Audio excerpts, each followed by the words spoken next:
Dear student, आज की इस वीडियो में मैं बड़े ही आसान तरीके से आपको वर्णों के उच्चारण स्थान की ट्रिक बताऊंगा। जैसा कि आप सभी जानते हैं, प्रत्येक परीक्षाओं में आपको वर्णों के उच्चारण स्थान से संबंधित एक प्रश्न दिया जाता है और आज की इस वीडियो में मैं बहुत ही सरल और आसान ट्रिक के साथ आपको वर्णों का उच्चारण स्थान क्या होता है, मुख के किस भाग से वर्णों का उच्चारण किया जाता है, उन वर्णाक्षरों का उच्चारण स्थान मैं ट्रिक के माध्यम से आज की इस वीडियो में आपको अध्ययन कराऊंगा। तो देखिए, मैं एक कविता के माध्यम से आपको आज की इस वीडियो में ट्रिक का अध्ययन कराऊंगा कि कैसे आप उच्चारण स्थान को याद कर सके।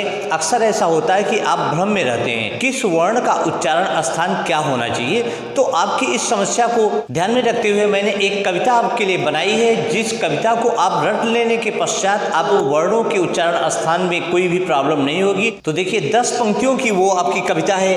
अकह विसर्ग कंठराम, इच यश भी है तालुराम, ऋटक से समझो मूर्धा जी, लितस पुकारो दंत जी, उप आते हैं ओष्ठ में केवल व दंतोष्ठ में, ए कहे कंठ तालु ओ कहो कंठोष्ठ में, अनुनासिक पंचमाक्षर जिह्वा रखो प्रकोष्ठ में। तो इस प्रकार से आप इन पंक्तियों को ध्यान रखकर, इन पंक्तियों को याद करके वर्णों का उच्चारण स्थान क्या हो सकता है, इसे आप आसानी से ट्रिक के माध्यम से समझ सकते हैं। तो आइए अब देखते हैं कि प्रत्येक पंक्तियों में आए हुए वर्णों का मुख के किस भाग में उच्चारण स्थान उसका होगा। तो देखिए, पहली पंक्ति आपकी है अकहु विसर्ग कंठराम। यहाँ आपको ध्यान देना है, अर्थात कहने का आशय क्या है। देखिए, अ का आशय क्या है, अ और आ का उच्चारण स्थान क्या है, कंठ है। क कह रहा है तो क का आशय होता है क वर्ग।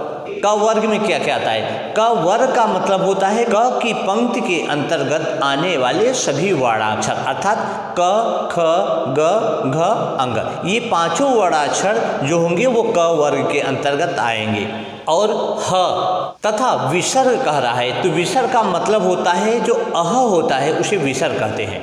तो देखिए, आपके वर्णाक्षर क्या हो गए, अकह विसर्ग कंठ, अर्थात अ से हो गया अ और आ हो गया, क से हो गया क वर्ग हो गया, ह से आपका ह हो गया और विसर्ग आपका विसर्ग हो गया। कहने का आशय यह है कि इतने जितने भी ये वर्ण अक्षर पढ़ रहे हैं, इनका उच्चारण स्थान क्या होगा, कंठ से इनका उच्चारण स्थान होता है। तो अब आपको ये आसानी से समझ में आ जाएगा। अ और आ, क से लेकर अंग तक, ह और विसर्ग, इनका उच्चारण स्थान क्या होता है, इनका उच्चारण स्थान कंठ से होता है।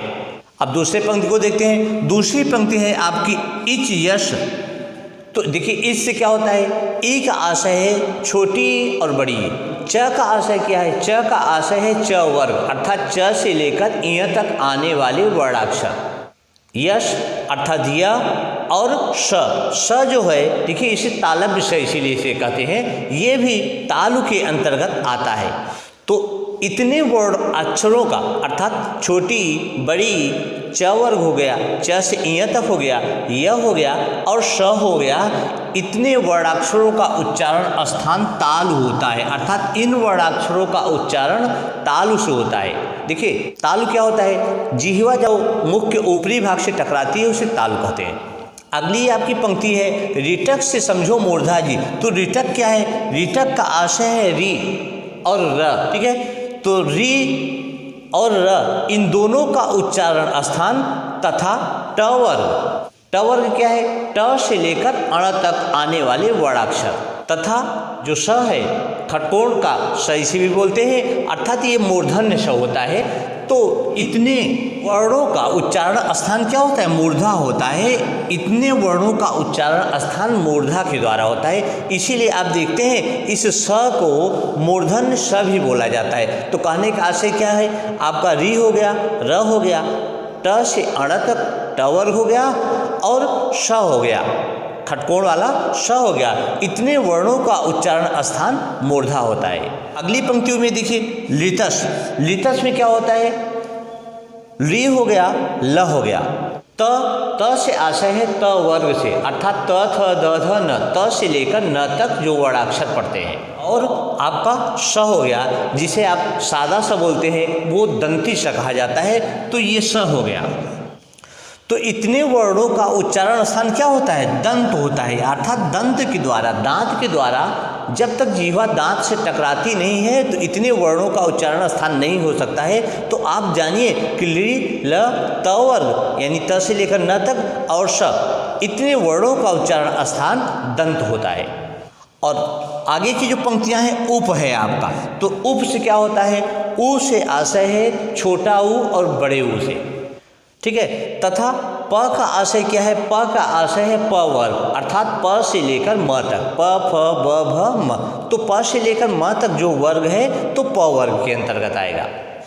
इतने वर्णों का उच्चारण स्थान क्या होता है, ओष्ठ होता है, ठीक है। आपको यही ध्यान रखना है कि उप पंक्तियां आपको याद रखनी है, उप आते हैं ओष्ठ में, तो उप से आपको समझ में आ जाएगा कि छोटा ऊ, बड़ा ऊ तथा प वर्ग अर्थात प से लेकर म तक इतने वर्णों का उच्चारण स्थान ओठ के द्वारा होता है, अर्थात बिना ओठ के इनका उच्चारण स्थान नहीं हो सकता। जैसे आप देखिए ऊ बोलते हैं प फ ब भ म, तो हमेशा ओठ के स्पर्श से ही इन वर्णों का उच्चारण होता है, इसीलिए इन्हें ओष्ठ वर्णाक्षर भी कहा जाता है। और अगली जो आपकी पंक्तियां होंगी केवल व दंतोष्ठ में, अर्थात इसमें आपको ये ध्यान रखना है कि जो व है आपका केवल वह ही ऐसा वर्णाक्षर है जिसका उच्चारण स्थान क्या होता है, दंत और ओष्ठ होता है, दांत और ओष्ठ से जिसका उच्चारण होता है, ठीक है। तो वह ही एक ऐसा वर्णाक्षर है जिसका उच्चारण दांत और ओष्ठ, कहने का मतलब है दंत और ओष्ठ से किया जाता है। अगली पंक्तियों में है ए कहे कंठ ताल, अर्थात ए और ए का जो उच्चारण स्थान होता है वो किससे होता है, कंठ और तालु से होता है। तो समझ में आ रहा होगा आपको कि ए और ए का जो उच्चारण स्थान होता है वो किससे होता है, कंठ और ताल। अगली पंक्तियों में है आपका ओ औ कहो कंठोष्ठ में, अर्थात ओ और औ का उच्चारण स्थान कंठ और ओष्ठ के द्वारा होता है। अगली पंक्तियां हैं अनुनासिक पंचमाक्षर। देखिए अनुनासिक क्या होता है, जिन वर्णों का उच्चारण स्थान नाक के द्वारा किया जाता है उन्हें अनुनासिक वर्ण कहते हैं। जैसे अंग, इय, अण, न, म। तो आपको ध्यान करना है कि जो वर्गस्थ व्यंजन होते हैं, जो क से लेकर म तक जो वर्ग के व्यंजन होते हैं उनका पांचवा अक्षर, तो यहाँ कह रहा है अनुनासिक पंचमा अक्षर, यानी उन वर्गों का पांचवा अक्षर जो होता है वो अनुनासिक होता है, उसका उच्चारण स्थान नाक के द्वारा किया जाता है। जैसे आप ध्यान रखिए ये क वर्ग है, ये च वर्ग है, ये ट वर्ग है, ये त वर्ग है, ये प वर्ग है, तो इन वर्गों का जो पांचवा अक्षर होगा, यानी क का पांचवा अक्षर अंग, च का पांचवा अक्षर इय, ट का पांचवा अक्षर अण, त का पांचवा अक्षर न और प का पांचवा अक्षर म, तो इनका उच्चारण स्थान क्या होता है, अनुनासिक, अर्थात इनका उच्चारण स्थान नाक के द्वारा किया जाता है, ठीक है। इस प्रकार से आप इसे देखकर समझ सकते हैं। और अंतिम में आपकी जो पंक्तियां हैं, जिह्वा रखो प्रकोष्ठ में। प्रकोष्ठ माने होता है जो जिह्वा को तोड़ा जाता है, जिह्वा जो ऊपर के भाग से मुड़ती है उसे प्रकोष्ठ बोलते हैं। और अलजीह वर्णाक्षर क्या होते हैं, जो विदेशी भाषाओं से आए हुए हैं, जो आगत वर्णाक्षर हैं उन्हें अलजीह कहते हैं। जैसे इन शब्दों को आप देख सकते हैं, ज है, देखिए ज नहीं है, यहाँ एक बिंदी लगी हुई है जिसके कारण इसे क्या पढ़ते हैं, ज पढ़ते हैं।